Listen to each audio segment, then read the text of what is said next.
সুপ্রিয় শিক্ষার্থীরা কেমন আছো সবাই? আশা করি সবাই ভালো আছো। আজকে আমরা আমাদের যে চ্যাপ্টার চলতেছে পঞ্চম অধ্যায় চলতেছে ক্লাসে, তো পঞ্চম অধ্যায়ের এই টপিকগুলো দেখব আজকের লেকচারে। আজকের টপিক হচ্ছে ভরকেন্দ্রের সরণ ধারা কৃতকাজ নির্ণয় এবং শক্তির নিত্যতা সূত্র। শক্তি নিত্যতা সূত্রের তিনটা টপিক আজকে আমরা দেখব: পড়ন্ত বস্তু, আনত তল আর হচ্ছে সরল দোলক। পড়ন্ত বস্তু মানে হচ্ছে একটা বস্তু যখন উপর থেকে নিচে পড়তেছে, একটা বস্তু উপর থেকে ধীরে ধীরে মনে করে নিচে পড়বে। এই একটা কলম মনে করে উপর থেকে আস্তে আস্তে নিচের দিকে পড়তেছে। তো কলমটা উপর থেকে যখন আস্তে আস্তে নিচের দিকে পড়তেছে, পড়ার সময় যে কোনো মোমেন্টে কলমটা মনে করে যখন এখানে ছিল তখন তার টোটাল শক্তি, বা যখন এখানে আসছে তখন তার টোটাল শক্তি, অথবা যখন এখানে আসছে তখন তার টোটাল শক্তির পরিমাপগুলো আমরা বের করার জন্য তখন তার টোটাল শক্তির দেখব যে সব জায়গায় সমান আছে। তো এই সব জায়গায় শক্তি সমান থাকলে আমরা বলি শক্তি এখানে সংরক্ষিত। আর শক্তি সংরক্ষণের যেই নীতিটা, সেই নীতিটাকে আমরা শক্তির নিত্যতা সূত্র নামে রাখি। শক্তি নিত্যতা সূত্রতে আমরা ওভারঅল যেই কথাটা নিয়ে আলোচনা করি সেই কথাটা হচ্ছে বস্তুটা এখানে থাকার সময় তার কাছে যতটুকু মেকানিক্যাল এনার্জি ছিল, এখান থেকে যখন একদম ভূমিতে আসছে তখনও তার কাছে ঠিক ততটুকু মেকানিক্যাল এনার্জি ভূমিতে আসার পূর্ব মুহূর্তেও ছিল। অর্থাৎ ভূমি থেকে এই উচ্চতায় থাকাকালীন তার কাছে মেকানিক্যাল এনার্জি যা থাকবে, তার কাছে যতটুকু যান্ত্রিক শক্তি থাকবে, সেই যান্ত্রিক শক্তিটা ভূমিতে আস্তে আস্তে যান্ত্রিক শক্তিটা কখনো কমবে বাড়বে এরকম না, ভূমিতে আসার পূর্ব মুহূর্ত পর্যন্ত তার কাছে একই যান্ত্রিক শক্তি থেকে যাবে। তো এটা শুধু পড়ন্ত বস্তুর ক্ষেত্রে না, আনত তল বরাবর কোনো বস্তু গতিশীল হলে তার ক্ষেত্রেও, সরল দোলকের ক্ষেত্রেও আমরা এগুলো দেখব। আর প্রথম টপিক যেটা লিখেছি সেটা হচ্ছে ভরকেন্দ্রের সরণধারার কৃতকাজ। ভরকেন্দ্রের সরণধারার কৃতকাজ কিছু স্পেসিফিক টাইপের ম্যাথ, এগুলো সাধারণত অ্যাডমিশন টেস্ট, বোর্ড, বিভিন্ন জায়গায় আসছে। যে তোমরা এখনই লেকচারের মাঝখানে দেখতে পারবা কিছু সৃজনশীলের পিডিএফ দিয়ে দিয়েছি আমি। এই সৃজনশীলগুলো বোর্ডে কয়েকবার এসেছে এবং এগুলো ভরকেন্দ্রের সরণ টাইপেরই সৃজনশীল। ভরকেন্দ্রের সরণ ধারা এখানে কৃতকাজ নির্ণয় করতে হয়। তো ভরকেন্দ্রের সরণ ধারার কৃতকাজ নির্ণয় করার জন্য আগে কনসেপ্টটা দেখি। ভরকেন্দ্রের সরণ ধারার কৃতকাজ নির্ণয়ের কনসেপ্ট।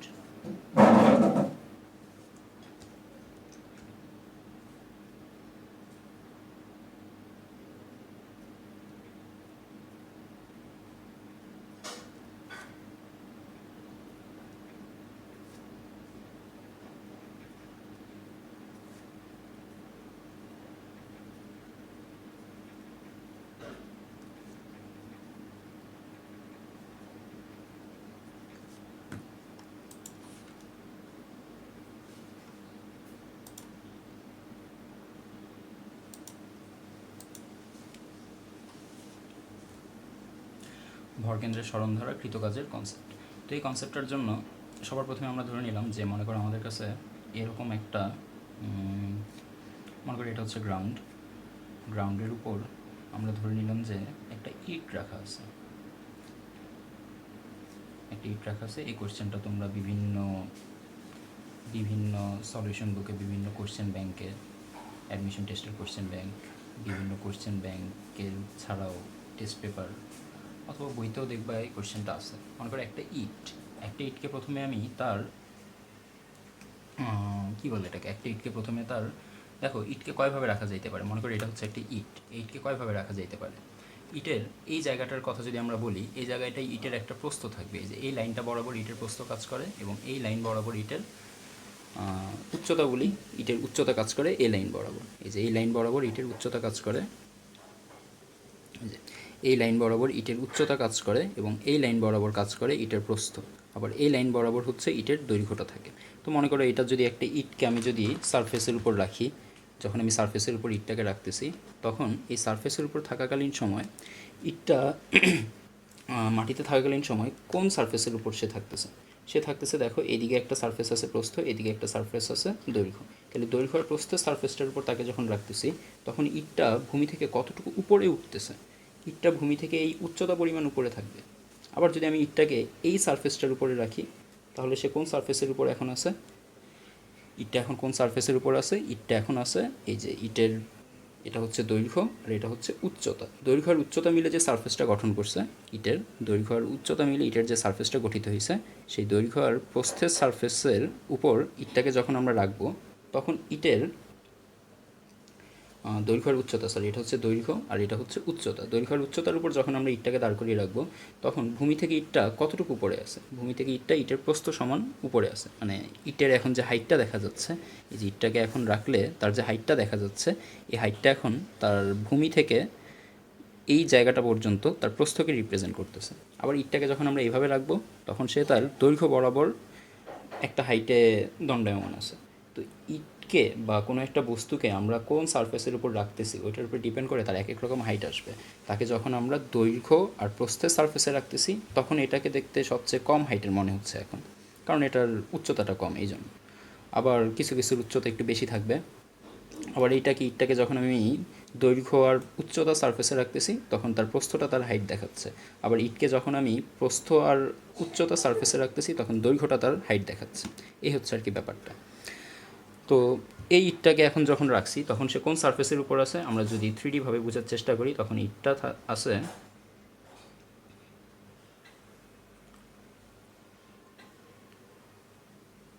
দেখো এখন ইটটা কোন সারফেসের উপর আছে একটু ভালো করে তাকাইলে বোঝা যাচ্ছে। এটা হচ্ছে ইটের দৈর্ঘ্য, এটা হচ্ছে ইটের ধরলাম এটা হচ্ছে প্রস্থ। তাহলে ইটের দৈর্ঘ্য আর প্রস্থ আর এই সি হচ্ছে উচ্চতা।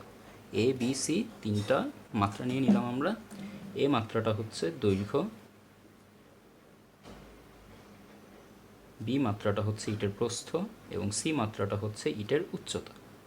তো দৈর্ঘ্য, প্রস্থ, উচ্চতা এই তিনটা মাত্রার মধ্যে আমরা এখন কোন দুইটা মাত্রার উপর ইটটাকে রাখছি। ইটটাকে তো একসাথে তিনটা মাত্রার উপর রাখা যাবে না, কোনো জায়গায় রাখতে গেলে যে কোনো দুইটা মাত্রার উপর রাখা যাবে। এখন কোন মাত্রার উপর রাখছি দেখো, ভূমিতে ইটের দৈর্ঘ্যটা স্পর্শ করে আছে, ইটের প্রস্থটা স্পর্শ করে আছে, তার মানে দৈর্ঘ্য আর প্রস্থ মিলে যে সারফেসটা তৈরি করছে সেই সারফেসের উপর এখন ইটটাকে রাখা আছে। ঠিক আছে, এই হচ্ছে দৈর্ঘ্য আর প্রস্থ মিলে যে সারফেসটা বানাবে। আবার ইটকে চাইলে আমি বি আর সি সারফেসের উপরও রাখতে পারবো। এই যে মনে করো বি আর সি সারফেসের উপরও রাখতে পারবো। তিনটা চিত্র এঁকে ফেলো তোমরা। বি আর সি সারফেসের উপরে রাখতে পারবো। এটা হচ্ছে আমাদের বি, এটা হচ্ছে সি আর এটা হচ্ছে এ। ওকে, তিনভাবেই রাখা যাবে। আবার চাইলে আমরা এ আর সি সারফেসের উপরেও রাখতে পারবো। এ আর সি সারফেসের উপর রাখলে তখন বিটা থাকবে উচ্চতার জায়গায়। এখন ইটটা কতটুকু উঁচু কেউ যদি জিজ্ঞেস করে, ইটটাকে যেভাবে রাখছি ইটটা কতটুকু উঁচু হয়েছে, ইটটার এখানে উচ্চতা এই বাহুটা প্রকাশ করতেছে। এখানে যেভাবে রাখছি ইটটাকে এইভাবে রাখার সময় ইটের উচ্চতা প্রকাশ করতেছে এই সি বাহু। এখানে সি হচ্ছে ইটের উচ্চতা হিসেবে কাজ করতেছে, এখানে ইটের উচ্চতা হিসেবে কাজ করতেছে দৈর্ঘ্যটা। কনফিউজিং লাগতেছে যে দৈর্ঘ্য কীভাবে উচ্চতা হয়ে গেল। জাস্ট এই উচ্চতা বলতে তুমি বুঝো যে মনে করো যে আমরা কোনো কিছুকে রাখলে এটাকে যতটুকু লম্বা দেখায় সেই লম্বার যেই মানটা, সেই দৈর্ঘ্যর যে মানটা, ওই মানটাকে আমরা এখন উচ্চতা বলতেছি। এই মার্কারটাকে এভাবে রাখলে এটাকে কতটুকু উচ্চতা উঁচুবার দেখাবে, এতটুকু উঁচু দেখাবে। মার্কারটাকে এভাবে রাখলে এটাকে এতটুকু উঁচু দেখাবে। তো যতটুকু উঁচু দেখা যাচ্ছে সেটাই তার উচ্চতা হিসেবে আমরা ধরলাম। তো একটা ইটকে এই রকম থেকে যখন আমরা এরকম অবস্থায় নিয়ে আসবো তখন কি কোনো কাজ হয় নাকি হয় না? ভূমিতে ইটটা ছিল একবার এরকম, আরেকবার ইটটাকে এরকমভাবে রাখছি। একটা সিচুয়েশনে আমরা কি এখানে কোনো কাজ করছি নাকি করিনি? আমরা এখানে কাজ করছি। তো কথা হচ্ছে এখানে কতটুকু কাজ করছি কীভাবে বের করব। প্রথমে এই জায়গায় একটু খেয়াল করি। এখানে যখন ইটটা ছিল তখন ইটের ভরকেন্দ্রটা ভূমি থেকে কতটুকু উপরে আছে খেয়াল করো। এখানে ইটের ভরকেন্দ্রটা ভূমি থেকে কতটুকু উপরে আছে।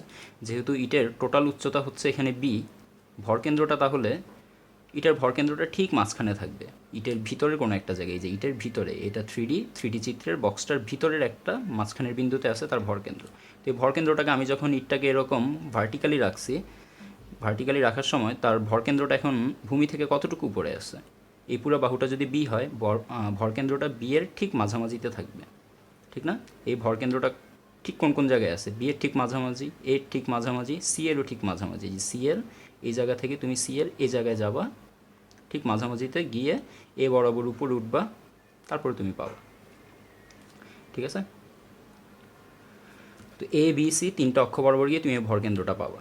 ভরকেন্দ্রের জন্য তোমার এরও অর্ধেকে যাইতে হবে, বি এরও অর্ধেকে যাইতে হবে, সি এরও অর্ধেকে যাইতে হবে। এভাবে রাখার সময় ইটটার ভরকেন্দ্র ভূমি থেকে কতটুকু উপরে আছে, ভরকেন্দ্র ভূমি থেকে উপরে আছে ভরকেন্দ্রের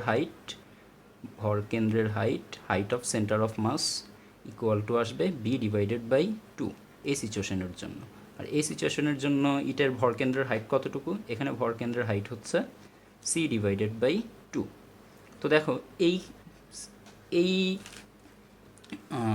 কি বলে এটাকে, এই ওরিয়েন্টেশন থেকে ইটটাকে যখন আমরা এই ওরিয়েন্টেশনে আনছি, ইটের ওরিয়েন্টেশনটা যখন এখানে চেঞ্জ করা হচ্ছে, লক্ষ্য করো ইটকে প্রথমে আমরা এরকম একটু ভার্টিক্যাল ওরিয়েন্টেশনে রাখছিলাম, হরাইজন্টাল ওরিয়েন্টেশনে রাখছিলাম, এখন ভার্টিক্যাল ওরিয়েন্টেশনে নিয়ে আসছি। তো যখন হরাইজন্টাল ওরিয়েন্টেশনে ছিল তখন তার ভরকেন্দ্র ভূমি থেকে b/2 উচ্চতায় ছিল, যখন ভার্টিক্যাল ওরিয়েন্টেশনে আনছি তখন তার ভরকেন্দ্র ভূমি থেকে a/2 উচ্চতায় চলে আসছে। এখন b/2 আর a/2 এর মধ্যে কোনটা বেশি? দেখো a/2 তো একটু কম, এখানে b/2 তো একটু কম, b/2 থেকে যখন a/2-তে নিয়ে আসছি তখন তাকে একটু বেশি উপরে উঠাইতে হয়েছে, তাই না? আগে ইটের ম্যাক্সিমাম ভরগুলো ছিল ভূমির কাছাকাছি। এই যে দেখো ইটটাকে যখন আমি এভাবে রাখতেছি, এভাবে চিন্তা করো, ইটটাকে যখন আমি এভাবে রাখতেছি তখন ম্যাক্সিমাম ভরই ভূমির কাছাকাছি থাকতেছে, কিন্তু যখন এভাবে রাখতেছি ভরগুলো ভূমি থেকে অনেক উপরে উঠে গেছে না? তো এই ভরগুলোকে ভূমি থেকে উপরে উঠানোর জন্য আমার কিছুটা কাজ করতে হইতেছে।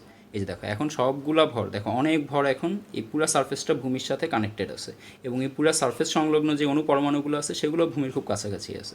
কিন্তু যখন আমি এভাবে রাখতেছি অল্প একটু সারফেস ভূমির সাথে কানেক্টেড, তার মানে খুব অল্প সংখ্যক কণা এখন ভূমির কাছাকাছি, আর বাকি ম্যাক্সিমাম কণাটাই ভূমি থেকে অনেক দূরে। তো যেহেতু এভাবে রাখলে কণাগুলো ভূমির কাছাকাছি থাকে, তাই এই ওরিয়েন্টেশন থেকে এই ওরিয়েন্টেশনে আনার সময় কণাগুলো ভূমি থেকে দূরে দূরে যাওয়ার কারণে আমার এখানে কিছুটা শক্তি খরচ হয়, আর যখনই শক্তি খরচ হবে তখনই কাজ হবে। তাহলে এখানে কৃতকাজের মান বের করার জন্য আমরা বলবো এভাবে রাখার সময় ইটের মধ্যে বিভব শক্তি ছিল, এভাবে রাখার সময় ইটের মধ্যে বিভব শক্তি ছিল ইপি সমান সমান mg h of centre of mass সমান সমান mg, এইচের জায়গায় আমরা বসাবো b/2। এটা হচ্ছে ইনিশিয়াল সিচুয়েশনে ইটের বিভব শক্তি। ফাইনাল সিচুয়েশনে ইটের বিভব শক্তি কত? ফাইনাল সিচুয়েশনে ইটের বিভব শক্তি পাওয়া যাবে, mg/hcom, এটাকে প্রাইম ধরলাম, সমান সমান আসবে mg/h(c')(h')(com) এর মান হচ্ছে a/2। তাহলে এখানে আমার বিভব শক্তি পাওয়া গেছে mgb/2, এখানে আসছে mga/2। তাহলে দেখো এখানে বিভব শক্তির একটা পরিবর্তন লক্ষ্য করা যাচ্ছে। বি বাহু আর এ বাহু তো সমান না, বি বাহুটা দৈর্ঘ্য কম, কারণ বি বাহুটা ছিল প্রস্থ, এ বাহুটা দৈর্ঘ্য বড় হয় আমরা জানি। তাহলে এখানে দৈর্ঘ্যের মানটা বড়, অর্থাৎ এখানে ইপিএফ এর মানটাও বড় থাকবে, এখানে ইপিআই এর মানটাও বড় থাকবে। তাহলে এখানে বিভব শক্তির একটা পরিবর্তন দেখা যাচ্ছে। সুতরাং বিভব শক্তির পরিবর্তন কত? এখানে বিভব শক্তির পরিবর্তন পাচ্ছি আমরা, বিভব শক্তির পরিবর্তন এটাকে আমরা প্রকাশ করব ডেল্টা ইপি দিয়ে, সমান সমান আসবে ফাইনাল কাইনেটিক এনার্জি বা EPF minus initial kinetic energy EPI. Final kinetic energy পাওয়া গেছে mga/2 মাইনাস mgb/2।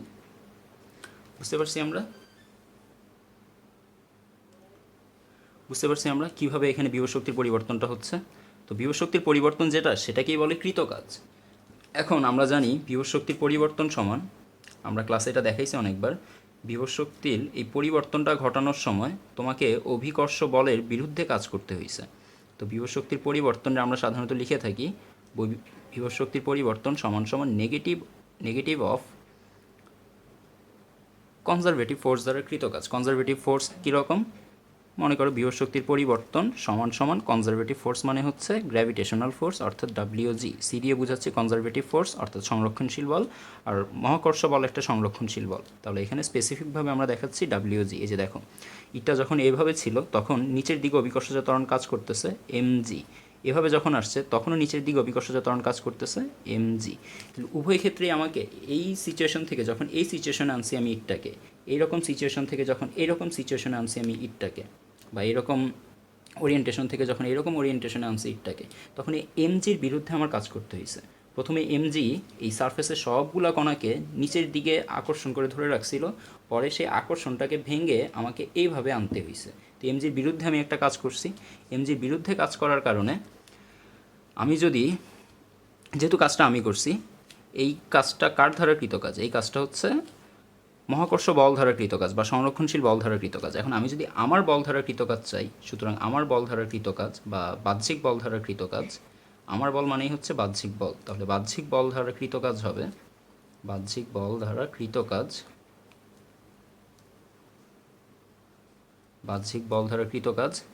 বাহ্যিক বলটা হচ্ছে এই কাজটার বিপরীতের কাজ, এই কাজের বিপরীতের কাজ। তাহলে এই কাজের বিপরীতে কাজের জন্য তুমি এখানে যেই মানটা পাবা এই মানটাকে আবার মাইনাস দিয়ে মাল্টিপ্লাই করে দিলেই হবে। অর্থাৎ মহাকর্ষ বল ধরার কৃত কাজের জন্য পাওয়া গেছে WG সমান সমান মাইনাস অফ ডেল্টা ইপি।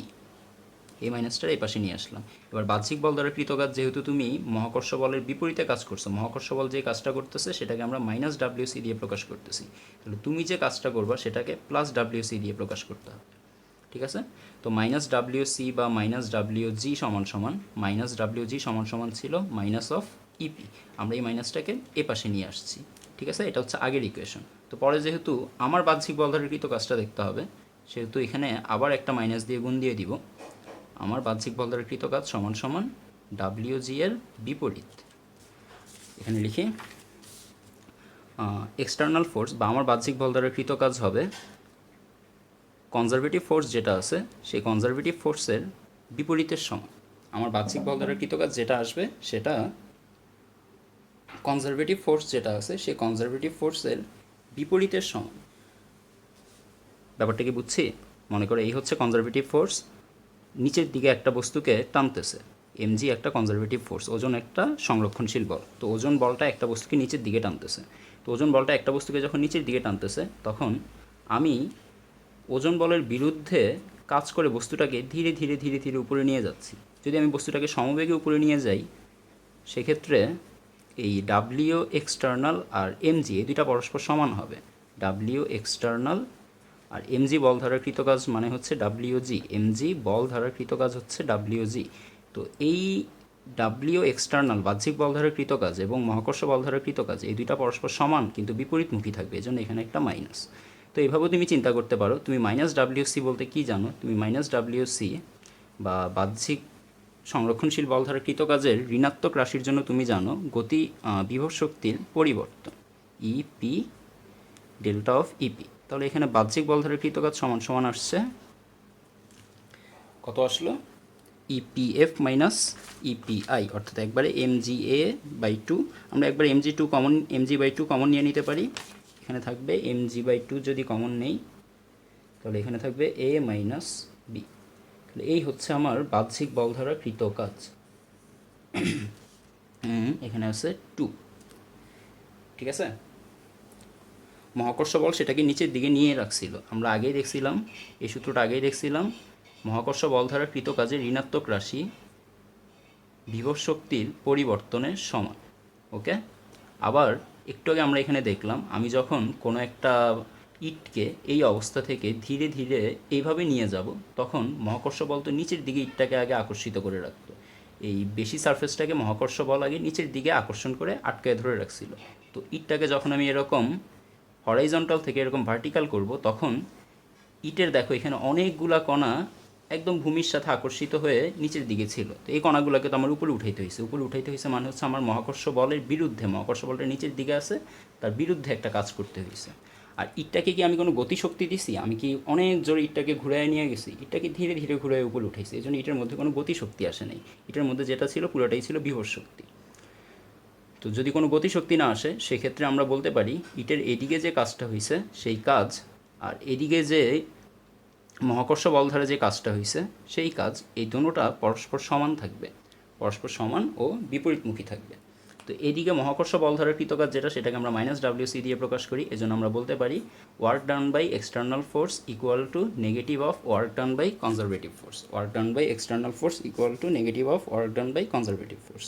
বসাই দিলাম এখানে work done by external force equal to negative of work done by conservative force. এরপর work done by conservative force মানে আমরা জানছিলাম work done by conservative force মানে আমরা জানছিলাম বিভব শক্তি পরিবর্তন। তো বিভব শক্তি পরিবর্তনের মানটা এখানে বসাই দিয়েছি, আমরা বিভব শক্তি পরিবর্তনের মানটা আগেই দেখছিলাম। তাহলে আমরা বলতে পারি ইটটাকে এক ওরিয়েন্টেশন থেকে আরেক ওরিয়েন্টেশনে নিতে কৃত কাজটা কত। তো ইটের তিনটে ওরিয়েন্টেশনের কথা শুনো। ইটকে তুমি চাইলে দৈর্ঘ্যপ্রস্থ সারফেসে রাখতে পারবা। যখন দৈর্ঘ্যপ্রস্থ সারফেসে রাখবা তখন ইটের উচ্চতা হিসাবে কাজ করবে, তার উচ্চতাটাই উচ্চতা হিসাবে কাজ করবে, উচ্চতাই এখানে উচ্চতা হিসাবে কাজ করবে। এবার উচ্চতার হাফ নিতে হবে, ভরকেন্দ্র নিতে হবে, এই জন্য উচ্চতার হাফ নিতে হবে। দৈর্ঘ্য প্রস্থের ওরিয়েন্টেশনে যখন আসে তখন ইটের বিভব শক্তি বের করার জন্য ইপি সমান সমান আসবে mg সি ডিভাইডেড বাই 2। এখানে সি ছিল উচ্চতা, আগেই দেখে নিছি সি ছিল উচ্চতা। আর দৈর্ঘ্য প্রস্থ গেল, প্রস্থর উচ্চতার সারফেসে যখন ইটটা থাকবে, প্রস্থর উচ্চতার সারফেসে যখন ইট থাকবে, তখন তার দৈর্ঘ্য যেটা, সেই দৈর্ঘ্যটা উচ্চতা হিসাবে কাজ করবে। দৈর্ঘ্যটা উচ্চতা হিসাবে কাজ করবে। তো দৈর্ঘ্যের অর্ধেক নিতে হবে, তাইলে আমরা বিভব শক্তি বের করতে পারবো। অর্ধেক কেন নিতে হবে? এই যে দেখো, দৈর্ঘ্যের অর্ধেক কেন নিতে হবে? কারণ দৈর্ঘ্যের অর্ধেকে গেলেই না আমরা ভরকেন্দ্র পাবো। আমরা ভরকেন্দ্র দ্বারা আমাদের সরণ নির্ণয় করতে চাচ্ছি। তো ইপি সমান সমান আমরা এখানে পাবো এম জি, এখানে আছে সি বাই 2, তাহলে উচ্চতা দৈর্ঘ্যকে রিপ্রেজেন্ট করতেছে, তাহলে এখানে আসবে এ বাই 2। প্রস্থ উচ্চতা গেল, দৈর্ঘ্য প্রস্থ গেল, এবার হচ্ছে দৈর্ঘ্য আর উচ্চতা। এই সারফেসের উপর যদি ইটকে রাখা হয়, দৈর্ঘ্য আর উচ্চতা, এই সারফেসের উপর যখন আমরা ইটকে রাখবো, তখন ইটের উচ্চতা হিসাবে কাজ করবে ইটের প্রস্থটা। ইটের প্রস্থটা ইটের উচ্চতা হিসাবে কাজ করবে। আর ইটের উচ্চতা হিসাবে যখন এই প্রস্থ কাজ করতেছে, তখন বিভব শক্তি যদি বের করতে চাই, তখন বিভব শক্তি আসবে এম জি বি বাই 2। ওকে, তো মনে করো ইটকে কোন ওরিয়েন্টেশনে রাখাটা সবচেয়ে বেশি কষ্ট হবে? দেখো তো এখানে কোন মানটা সবচেয়ে বেশি, কোনটার বিভব শক্তি সবচেয়ে বেশি? এটার বিভব শক্তি সবচেয়ে বেশি। তাহলে দৈর্ঘ্য বরাবর ইটটাকে সোজা করতে, অর্থাৎ এটা যদি একটা ইট হয়, ইটটাকে এভাবে রাখতে সবচেয়ে বেশি কষ্ট হবে, কারণ এখানে বিভব শক্তির মানটা সবচেয়ে বেশি। আর কীভাবে রাখতে কষ্ট কম হবে? এ বি আর সি এর মধ্যে সি এর ভ্যালুটা সবচেয়ে কম, তাহলে ইটটাকে আমি এভাবে রাখতে কষ্ট সবচেয়ে কম হবে। এভাবে রাখতে কষ্ট তার চেয়ে একটু বেশি হবে, এভাবে রাখতে কষ্ট তার চেয়ে অনেক বেশি, অর্থাৎ সবচেয়ে বেশি হবে।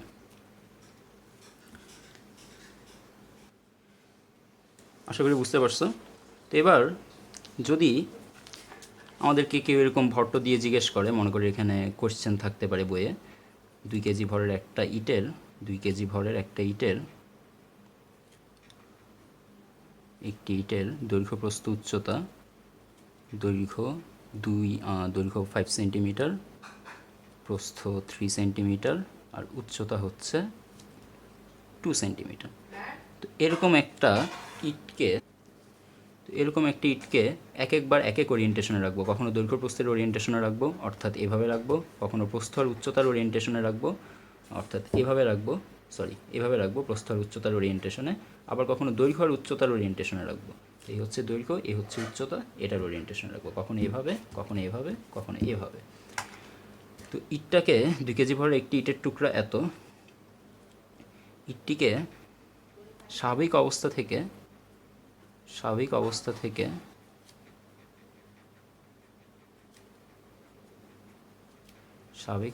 হতে পরিবর্তন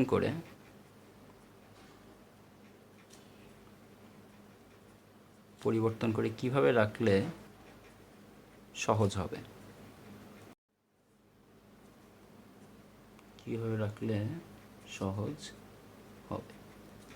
ওকে, স্বাভাবিক অবস্থা মানে হচ্ছে দৈর্ঘ্য প্রস্থের মধ্যে। তো দৈর্ঘ্য প্রস্থ থেকে এই ওরিয়েন্টেশন আনলে সহজ হবে নাকি এই ওরিয়েন্টেশন আনলে সহজ হবে?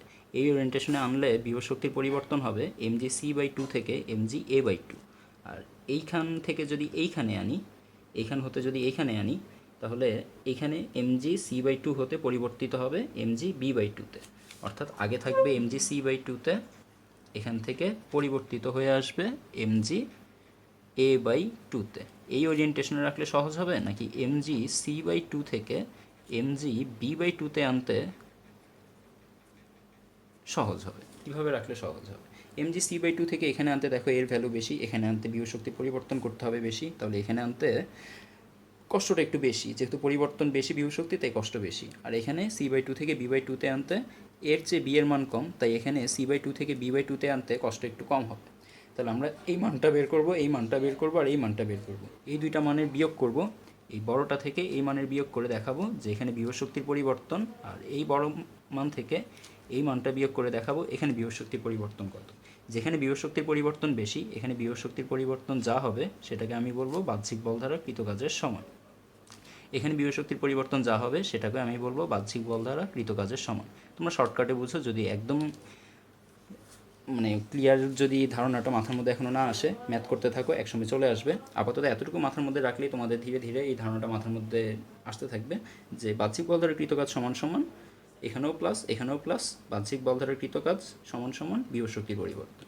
তাহলে এখানেও আমরা বিভব শক্তির পরিবর্তন পাচ্ছি এই অবস্থান থেকে ফাইনাল সিচুয়েশন থেকে ইনিশিয়াল সিচুয়েশনের দিকে বিয়োগ, এখানে বিভব শক্তির পরিবর্তন পাবো ফাইনাল সিচুয়েশন থেকে ইনিশিয়াল সিচুয়েশনের বিয়োগ, অর্থাৎ আদি বা চূড়ান্ত অবস্থা থেকে চূড়ান্ত অবস্থা থেকে আদি অবস্থা বিয়োগ করলে আমরা এখানে কৃতকাজ কত জানতে পারবো, এখানেও চূড়ান্ত অবস্থা থেকে আদি অবস্থা বিয়োগ করলে কৃতকাজ কত জানতে পারবো, আর যেখানে কৃতকাজের পরিমাণ কম সেটাই সহজ।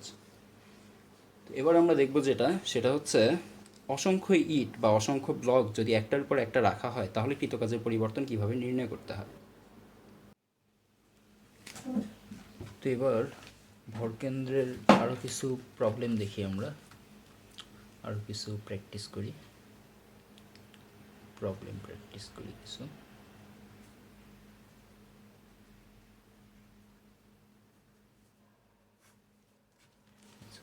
মনে করো এখানে একটা কোশ্চেন দেওয়া আছে, কোশ্চেন নাম্বার 1,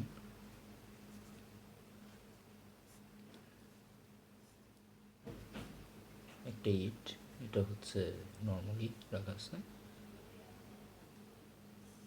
ওই ইটটাকেই এভাবে রাখা হইল, আবার ওই ইটটাকে আবার এভাবে রাখা হইল, এক ইট।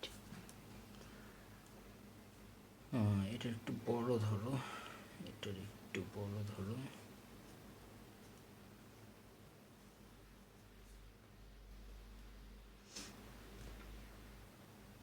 ব্যাপারটা কি বুঝে যাইতেছে? আচ্ছা, না বোঝাই গেলে আমরা এইভাবে দেখি ব্যাপারটাকে।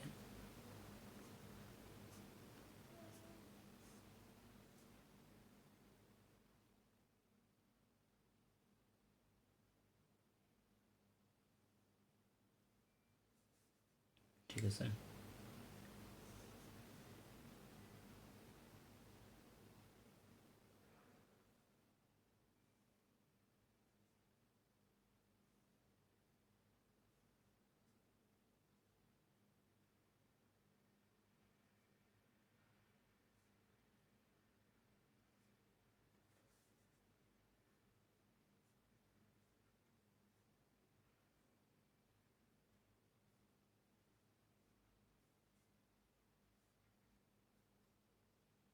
ইটটাকে আমরা এরকম তিনভাবে রাখলাম, মনে করি এটা হচ্ছে এ, এটা হচ্ছে বি, এটা হচ্ছে সি। তো কোন অবস্থায় ইটের বিভব শক্তির পরিমাণ সবচেয়ে বেশি? একই ইট, একটা ইটকে আমরা তিনভাবে রাখলাম, মনে করো এই হচ্ছে একটা ইট, একটা ইটকে একবার এইভাবে রাখলাম, একবার এইভাবে রাখলাম, একবার এইভাবে রাখলাম। তো তিনভাবে যদি একটা ইটকে রাখা হয় তাহলে এখানে বিভব শক্তির পরিবর্তনটা কত হবে? তো এখানে বিভব শক্তির পরিবর্তন বের করার জন্য আমরা বলতে পারি এই জায়গায় বিভব শক্তির পরিবর্তন দেখার জন্য আমার দেখতে হবে ইটটা কত উপরে আছে, ইটের ম্যাটেরিয়ালসগুলো সবগুলো ভূমি থেকে থরে থরে থরে থরে কত উপরে আছে। মনে করো এটা যদি ইটটা হয়, আমরা একটু বড় করে দেখি, এটা যদি ইটটা হয়, এটা যদি ইটটা হয় তাহলে ইটের এই যে ম্যাটেরিয়ালসগুলো, এই ম্যাটেরিয়ালসগুলো ধীরে ধীরে কতটুকু উপরে উঠছে, এখান থেকে এতটুকু এতটুকু এতটুকু করতে করতে এই পুরো যেই উচ্চতা আছে উচ্চতা পরিমাণ উপরে উঠছে। তো উচ্চতার মধ্যে এইটের এই লেয়ারের যে কণাগুলো আছে এই কণার কোনো বিভব শক্তি থাকবে না, এই কণাগুলোর বিভব শক্তি থাকবে একটু বেশি, এই কণার বিভব শক্তি থাকবে তার চেয়ে একটু বেশি, এই কণার বিভব শক্তি থাকবে আর একটু বেশি, এরকম করতে করতে প্রত্যেকটা লেয়ারের কণাগুলোর বিভব শক্তির পরিমাণ বাড়তে থাকবে। তো বিভব শক্তির পরিমাণ এখান থেকে এই পর্যন্ত বিস্তৃত। তো প্রত্যেকটা লেয়ারে আলাদা আলাদা করে যেহেতু বিভব শক্তি বের করতে পারতেছি না, সেহেতু আমরা ধরে নিব যে এখানে ভরকেন্দ্রের বিভব শক্তি যেটা, সেটাই হচ্ছে পুরো বস্তুটার বিভব শক্তি। আমরা ধরে নিলাম পুরো বস্তু সম্পূর্ণ ভরটা এখন এই ভরকেন্দ্রে অবস্থান করতেছে। আর ভরকেন্দ্র ভূমি থেকে কতটুকু উপরে আছে? ভরকেন্দ্র ভূমি থেকে আছে c/2 উচ্চতায়। তাহলে ভরকেন্দ্র ভূমি থেকে যতটুকু উপরে আছে সম্পূর্ণ বস্তুর ভরটাও ভূমি থেকে ততটুকু উপরে আছে, তাহলে বস্তুটার বিভব শক্তি এখন ভূমি থেকে c/2 উচ্চতায় থাকলে বিভব শক্তি হবে EP = mg/c/2। এই বস্তুর ক্ষেত্রে বলতে পারি এই বস্তুর ভরগুলো এখন কোথায় আছে? এই বস্তুর ভরগুলো ভূমি থেকে এখন b/2 উচ্চতায় আছে। তাহলে বস্তুর এই ওরিয়েন্টেশনে রাখার সময় বস্তুর বিভব শক্তি হবে mg/b/2। এই ওরিয়েন্টেশনে রাখার সময় বস্তুর বিভব শক্তি হবে EP = mg/c/2। তাহলে কোন ক্ষেত্রে বিভব শক্তির পরিমাণটা সবচেয়ে বেশি? এই ক্ষেত্রে বিভব শক্তির পরিমাণটা সবচেয়ে বেশি। বুঝতে পারছি আমরা? এবার আমরা দেখব কোশ্চেন নাম্বার 2।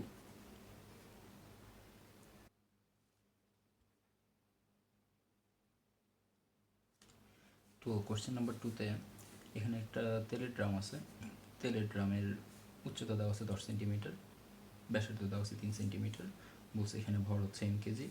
তো এখানে কোশ্চেনটা হচ্ছে এই তেলের ড্রামের সম্পূর্ণ তেলটাকে এখান থেকে উপরে তুলতে, অর্থাৎ ড্রামটা খালি করতে কৃতকাজের পরিমাণ কত, ড্রামটি খালি করতে কৃতকাজের পরিমাণ কত।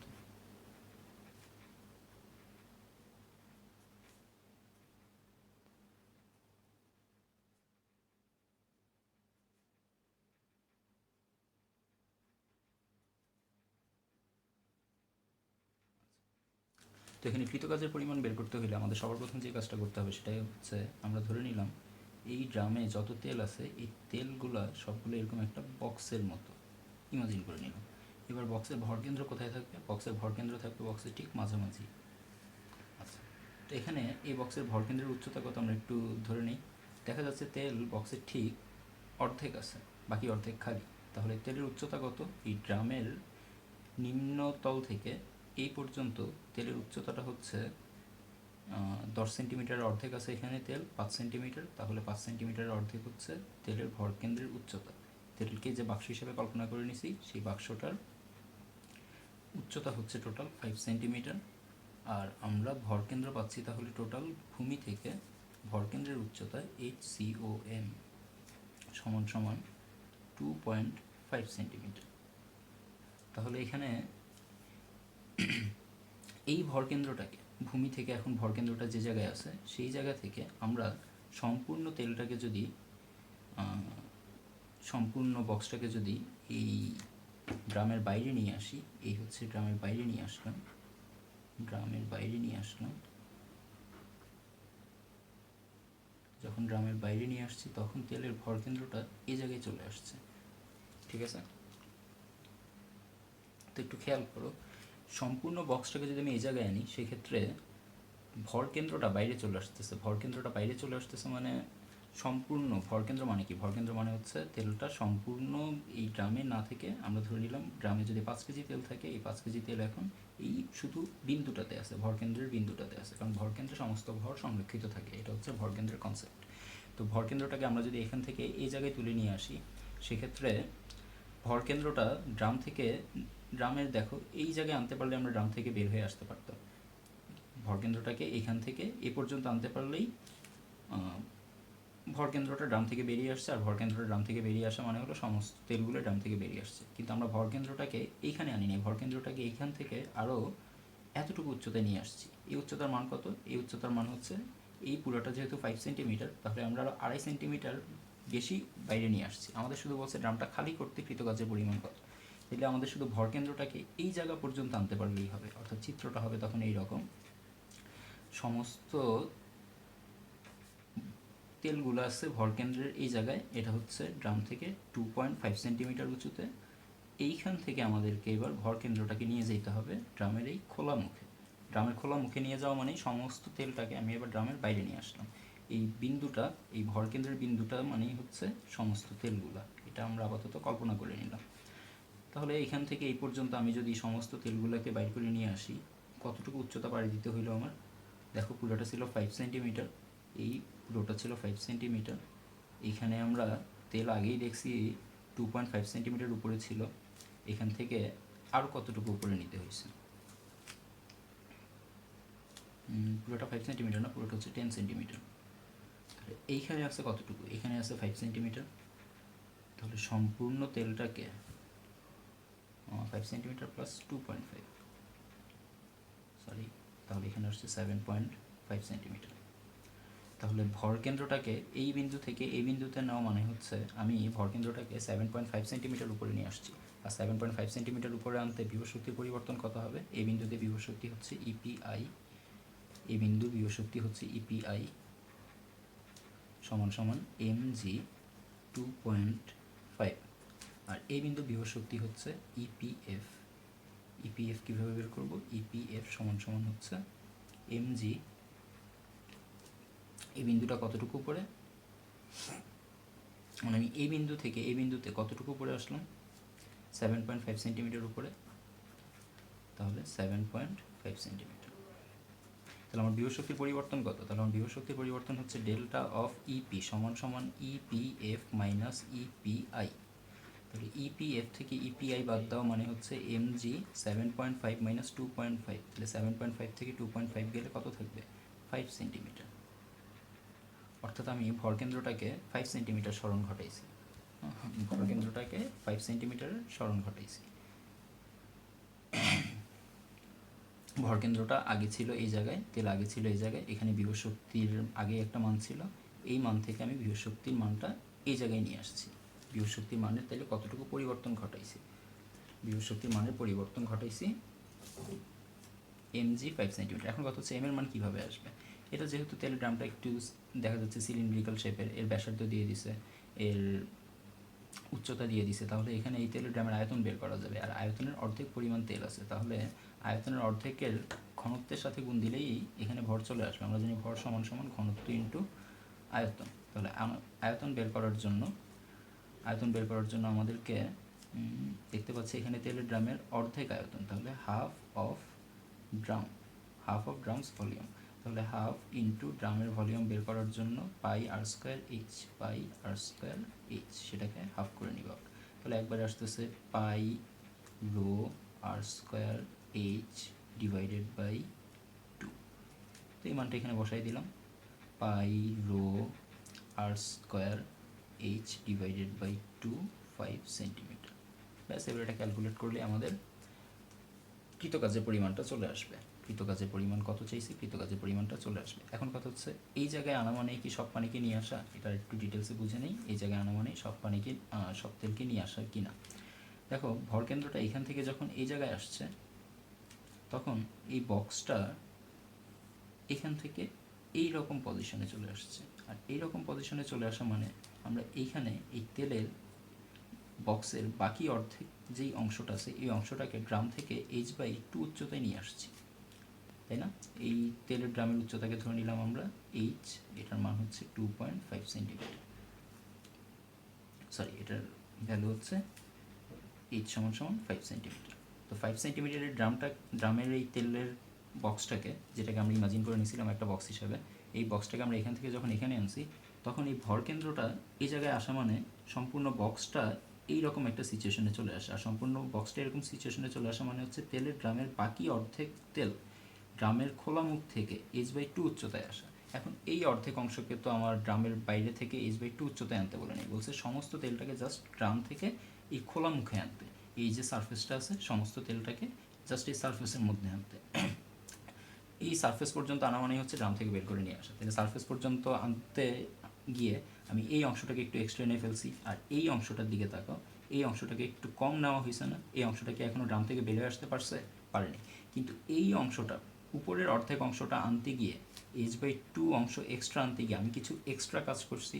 আর এখানে যেহেতু কিছু এক্সট্রা কাজ হয়েছে, তাই এখানে যেই কাজটা আমার করা হয়নি সেই কাজটার হিসাব ওই এক্সট্রা কাজের মধ্যেই চলে গেছে। ব্যাপারটা বুঝতে পারছো? আমি এখানে কিছু এক্সট্রা কাজের হিসাব করে ফেললাম না ভরকেন্দ্রকে এখানে আনার মাধ্যমে। ভরকেন্দ্রকে এখানে আনছি, তার মানে হচ্ছে আমি তেলের এই অংশটাকে ড্রামের খোলা মুখ থেকে আরও এক্সট্রা বাইর করে নিয়ে আসছি। তো এক্সট্রা বাইর করার হিসাবটা আমি ভরকেন্দ্র এখানে যখন আনছি তখনই করে ফেলছি। আর এখানে যখন একটু এক্সট্রা কাজ করছি, তখন এই অংশটাকে, তেলের বক্সের এই বাকি অর্ধেক অংশটাকে যে আমি বাইরে নেই এই জন্য যে কাজটা এখনও করি নেই, সেই কাজটা এখানে এক্সট্রা কাজ যে করছি, ওই করছি আর করি নেই, এই দুইটা কাটাকাটি গিয়ে মোটামুটি আমার এখানে কাজের পরিমাণটা একই থাকতেছে। অর্থাৎ ভরকেন্দ্রকে এখানে আনা মানেই হচ্ছে সমস্ত তেলটাকে বাইরে নিয়ে আসা। বুঝতে পারছি? এই সেম কনসেপ্ট আমাদের কুয়ার ক্ষেত্রে কাজে লাগবে। কুয়া খালি করতে মোটরের কৃতকাজের পরিমাণ নির্ণয় করো, পাম্পের কৃতকাজের পরিমাণ নির্ণয় করো, তখন আমরা সেম এই কনসেপ্টটা দিয়ে ওই ম্যাথগুলো করব।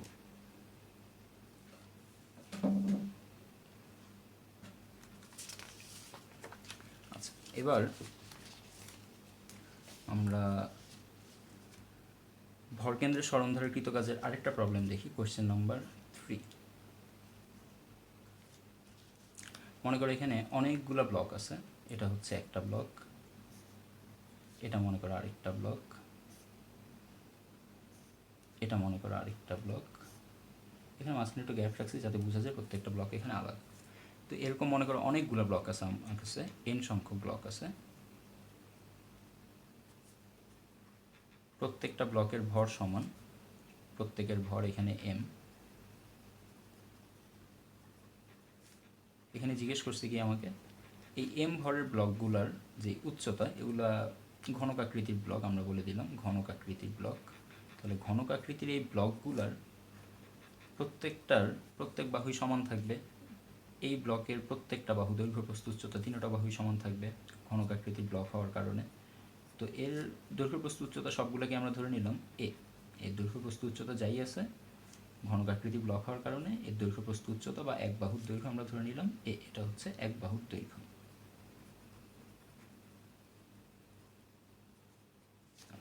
এবার একটু খেয়াল করি, এরকম একটা ব্লকের উপর, প্রথমে মনে করো আমার কাছে জাস্ট একটা ব্লক ছিল, এই একটা ব্লকের উপর আমি আরেকটা ব্লক, তার উপর আরেকটা ব্লক, তার উপর আরেকটা ব্লক, তার উপর আরেকটা ব্লক, এরকম করতে করতে ইনফিনিটি সংখ্যক ব্লক আনতেছি, এন সংখ্যক ব্লক আনতেছি, একটার উপর একটা উপর করে রাখতেছি। তো তখন আমার কৃতকাজের পরিমাণটা কত হবে? এই কৃতকাজের পরিমাণ বের করার জন্য প্রথমে একটু খেয়াল করি, এখানে এন সংখ্যক ব্লক, এই কোশ্চেনটা কি, কোশ্চেনটা হচ্ছে এন সংখ্যক ব্লক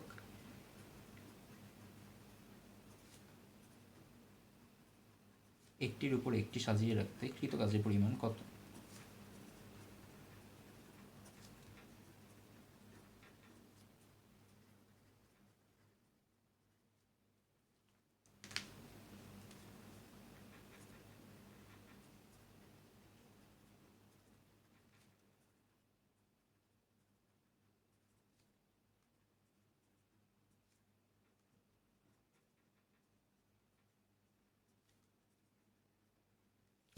এখানে কৃতকাজের পরিমাণ কত এটা বের করতে গেলে প্রথমে আমরা দেখি প্রথম ব্লকটা ভূমি থেকে কত উপরে ছিল। প্রথম ব্লকটা রাখতে আমার কোনো কাজ হয়নি, কারণ প্রথম ব্লকটা আগে থেকেই ভূমির উপর এরকমভাবেই ছিল। এটার উপর জাস্ট আমার আরেকটা ব্লক এনে যখন রাখছি তখন থেকে কাজ করা শুরু হয়েছে, এখনও কাজ করা শুরু হয়নি। তাহলে প্রথম ব্লকের উচ্চতা কত? প্রথম ব্লকের যেহেতু আমি কোনো ভরকেন্দ্রের পরিবর্তন ঘটাইনি, এর ভরকেন্দ্র আগে থেকে যে জায়গায় ছিল এখনও সেই জায়গায়ই আছে, এর ভরকেন্দ্রের পরিবর্তন হয়নি যেহেতু, তাই এর বিভব শক্তিরও কোনো পরিবর্তন হয়নি। আর ভরকেন্দ্রের পরিবর্তন না হওয়া, বিভব শক্তির পরিবর্তন না হওয়া মানে হচ্ছে কোনো কৃতকাজ না হওয়া। তাহলে প্রথম ব্লকের ক্ষেত্রে এখানে কোনো কৃতকাজ হয়নি, এটা আমরা লিখে রাখি। এই ক্ষেত্রে প্রথম ব্লকের ক্ষেত্রে কৃতকাজ শূন্য। প্রথম ব্লকের ভরকেন্দ্রের পরিবর্তন শূন্য, তাই কৃতকাজের পরিমাণও শূন্য। ভরকেন্দ্রের বা সেন্টার অফ গ্র্যাভিটির পরিবর্তন শূন্য, তাই কৃতকাজও শূন্য।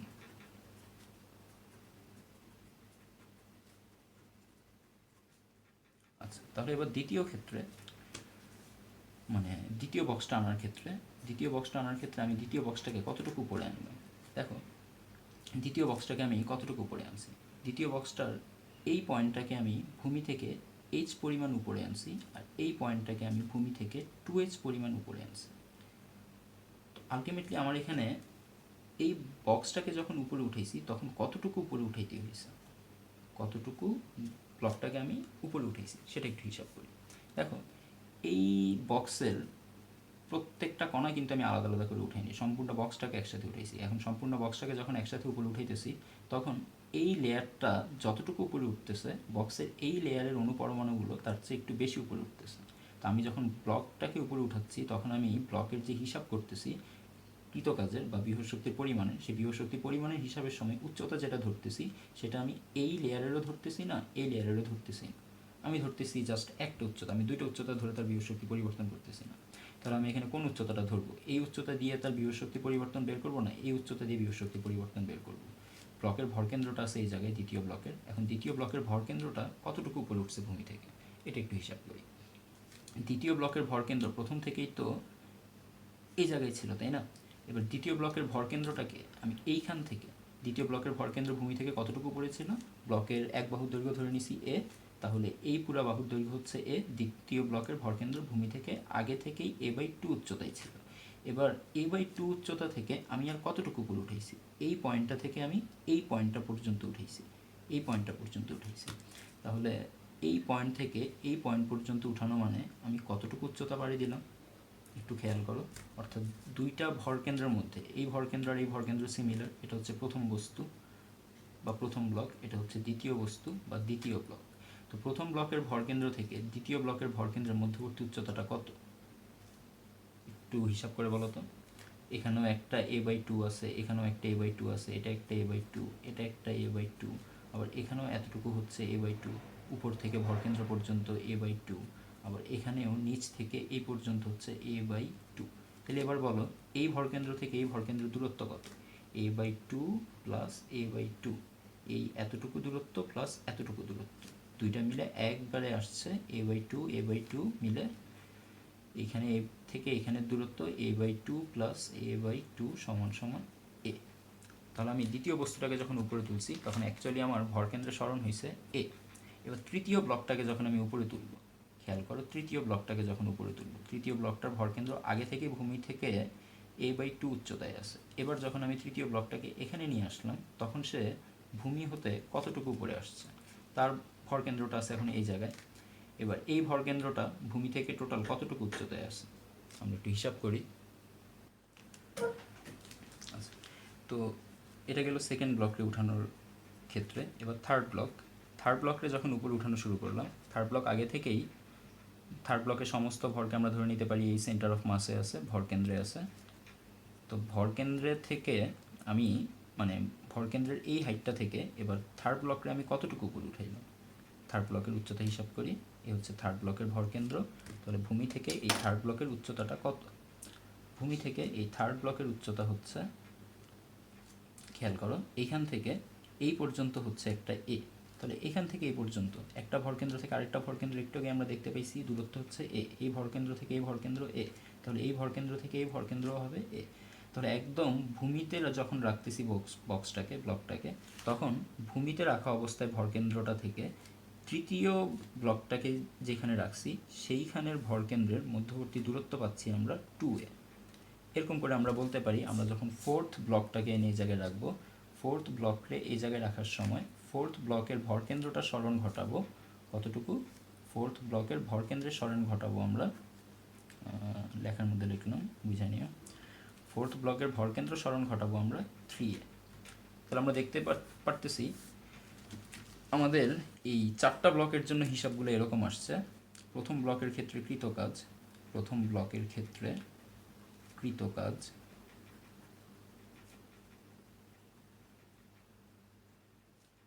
W1 সমান সমান mg, যেহেতু ভরকেন্দ্রের কোনো পরিবর্তন ঘটাই নেই, প্রথম ব্লকের ভরকেন্দ্র a/2 উচ্চতায় ছিল, ভরকেন্দ্রের কোনো পরিবর্তন ঘটাই নেই, তাই mg, এটারে আমরা ডেল্টা এইচ বলতে পারি। ওই HCM যেটা ছিল, HCOM যেটা ছিল সেটারে আমরা ডেল্টা এইচ বলতে পারি, অর্থাৎ ভরকেন্দ্রের কতটুকু উচ্চতা দিকে সরণ ঘটাইছি, ভরকেন্দ্রটাকে কতটুকু উপরের দিকে উঠাইছি, সেটারে আমরা ডেল্টা এইচ বলতে পারি।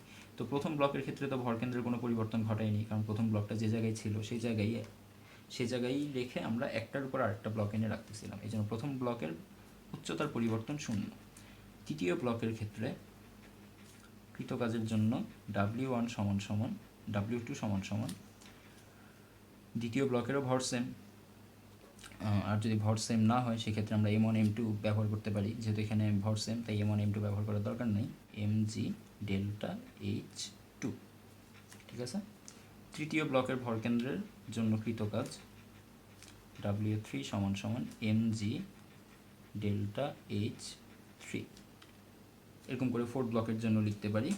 তো আমরা এখানে মানগুলো একটু দেখি, mg ডেল্টা h এর ভ্যালু হচ্ছে 0 সমান সমান mg ডেল্টা h2 এর ভ্যালু হচ্ছে a।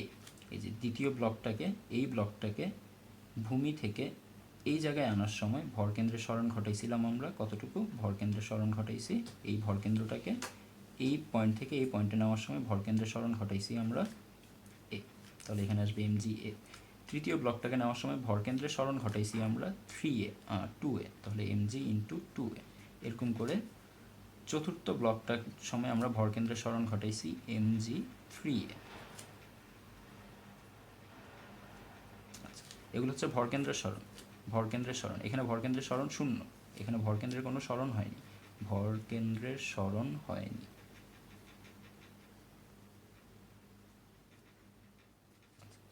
এবার তাহলে আমাদের এখানে মোট কৃতকাজ কত, ধরি n সংখ্যক ব্লকের জন্য মোট কৃতকাজ, n সংখ্যক ব্লকের জন্য মোট কৃতকাজ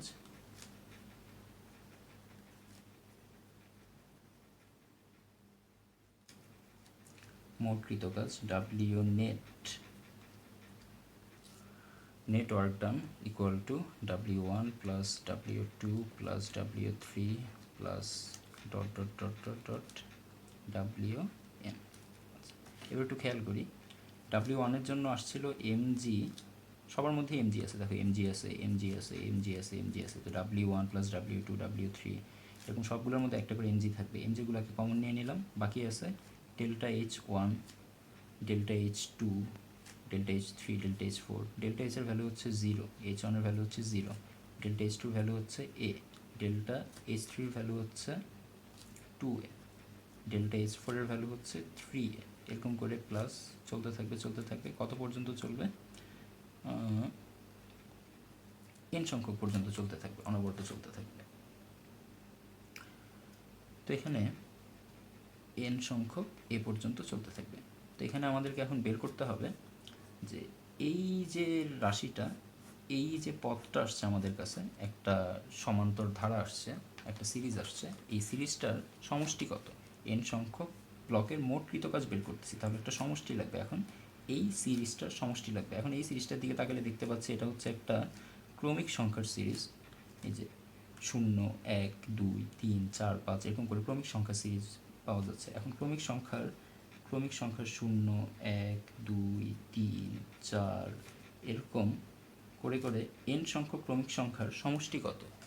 n সংখ্যক ক্রমিক সংখ্যার সমষ্টির জন্য আমরা জানি Sn সমান সমান n/2 into 2a plus n-1 into d। ঠিক আছে, তাহলে এখানে n/2 এর জায়গায় n/2 ইন্টু 2a, এ হচ্ছে প্রথম পদ এখানে 0, তাহলে প্রথম পদের জায়গায় 2 into 0 plus n-1 into d হচ্ছে সাধারণ অন্তর, দুইটা পদের মধ্যবর্তী অন্তর। তাহলে এখানে দ্বিতীয় পদ মাইনাস প্রথম পদ হচ্ছে 1, অথবা তৃতীয় পদ মাইনাস দ্বিতীয় পদ হচ্ছে 1, তাহলে সাধারণ অন্তরের জন্য 1। এখানে আমরা ক্যালকুলেট করলে পাবো এই রাশিটা ভ্যানিশ, তাহলে এখানে থাকবে n/2 আর এখানে থাকবে n-1 ইন্টু 1 মানে শুধু n-1। তাহলে একবার পাচ্ছি আমরা এখান থেকে n/2 ইন্টু n-1। ওকে, তাহলে এই অংশটার জন্য আমাদের কাছে অ্যান্সার আসবে mg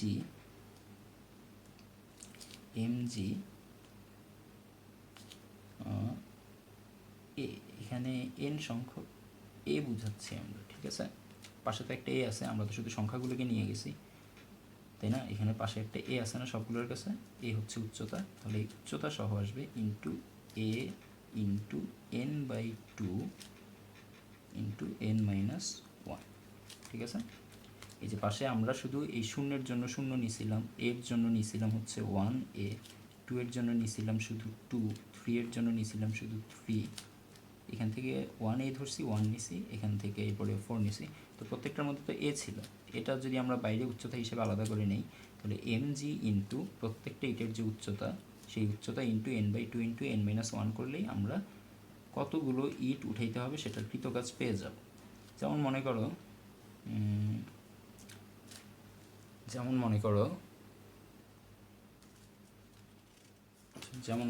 যে আমরা একটা কোশ্চেন নিই এখন, আরেকটা কোশ্চেন নেই। এটা তো আমরা একটা সূত্র দেখলাম, এবার এই সূত্রের উপর বেস করে এই সূত্রটাও তোমরা প্রতিপাদন করবা নিজে নিজে, তাহলে বেসিকটা ক্লিয়ার হবে। কিভাবে আমরা n সংখ্যক ব্লককে একটার উপর একটা সাজিয়ে টোটাল কৃতকাজ বের করতেছি। কি আসছিল সূত্র? w সমান সমান mg a, এর আমরা এবার উচ্চতা হিসেবে ধরে নেই, উচ্চতা হচ্ছে h into n into n-1 divided by 2। ঠিক আছে, mgh n into n-1 divided by 2, এটা হচ্ছে n সংখ্যক ইটকে একটার উপর একটা বা n সংখ্যক বস্তুকে একটার উপর একটা সাজিয়ে রাখতে কৃতকাজের পরিমাণ।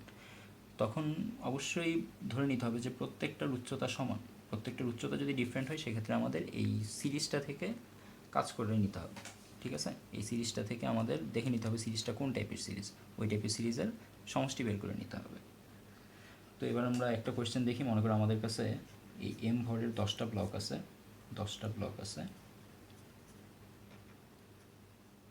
প্রত্যেকটার ভর হচ্ছে m সমান সমান 1 কিলোগ্রাম, প্রত্যেকটার হাইট হচ্ছে 0.25 মিটার এবং প্রত্যেকটার সুষম, এগুলো হচ্ছে ঘনক। ব্লকগুলো হচ্ছে 10টা ব্লক, এই ব্লকগুলো হচ্ছে ঘনক আকৃতির ব্লক। তো এখন আমাদের জিজ্ঞেস করছে এই 10টা ব্লক একটির উপর একটি সাজিয়ে রাখতে কৃতকাজের পরিমাণ কত, কৃতকাজ কত।